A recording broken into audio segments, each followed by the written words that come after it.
press the bell icon on the YouTube app and never miss another update. There's certainly no love lost between the ICC Champions Trophy finalists. India and Pakistan have a fierce and bitter rivalry that spans decades. Because of political tensions, the two sides don't play each other as often as you'd think, but now they face off on one of cricket's biggest stages. That Santos reports. Forget this being the biggest grudge match in cricket. It's one of the most intense rivalries in world sport. The Champions Trophy final between India and Pakistan will be the 129th one-day international in what has become a rare head-to-head confrontation between the two sides.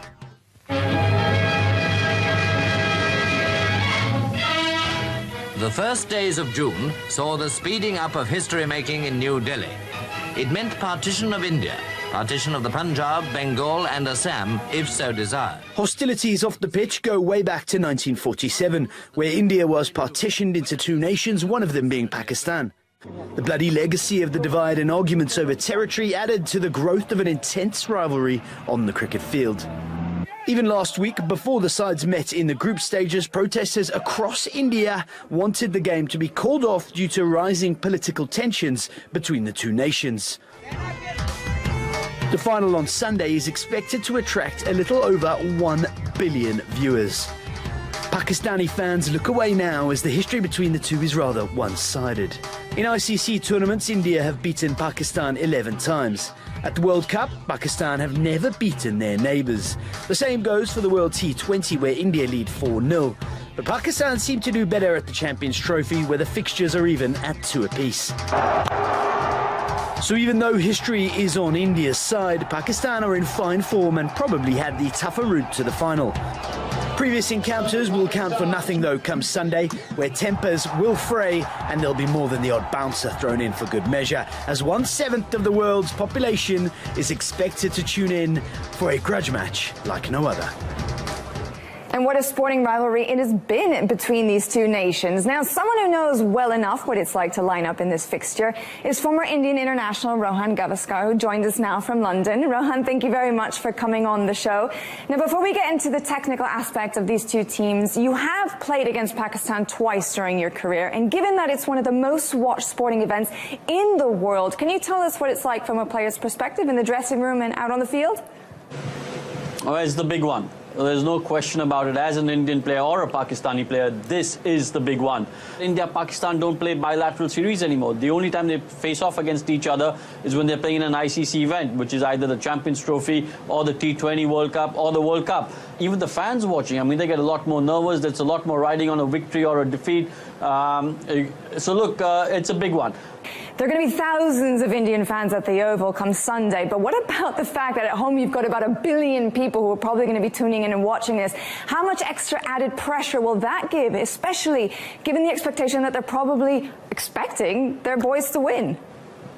They're definitely expecting the boys to win, because the way the Indian team has been performing over the last year and a half. If you go on to social media, you've already seen all the memes about how India should walk this. Virat Kohli is the #1 batsman in the world as far as ODIs are concerned. Rohit Sharma is in form. Shikhar Dhawan's in good form.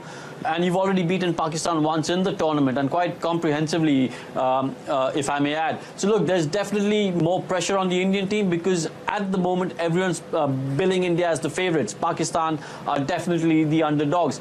But having said that, if there's one team which can be as unpredictable, it's Pakistan. They can do anything on their day.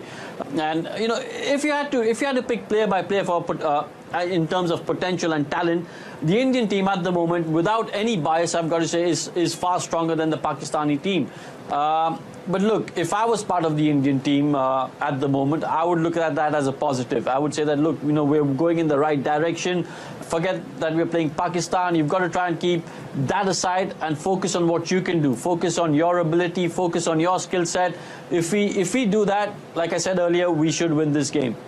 Okay, well, given the exception of that Sri Lanka game, the opening pair of Shikhar Dhawan and Rohit Sharma, they've been in a league of their own this tournament. So is there any fear at all that if they underperform or that they fail to do well, that could be a real struggle for the Indians? If you're from the Pakistani camp, you'd be saying, you know, law of averages needs to catch up with Shikhar Dhawan and Rohit Sharma. If you're from the Indian camp, you'd be saying, you know, long may this continue, because they've been setting the platform for the rest of the guys to come in and do a job. This Indian team, where as far as batting is concerned, has got a lot of talent and a lot of experience as well. You've got, like I said, Virat Kohli coming at number 3. Then you've got Yuvraj Singh and Mahendra Singh Dhoni, 2 world-class players. So even if Rohit Sharma and Shikhar Dhawan don't get India off to a good start, God forbid, the Indian batting lineup, they've got enough quality to manage. Okay then, Rohan, so tell me in one sentence, who do you think is going to win and by how much? India. And by how much? And by how much? That's a little tough to predict, but I think if India chase, they'll win by 6 wickets. Great. Well, thank you very much, Rohan.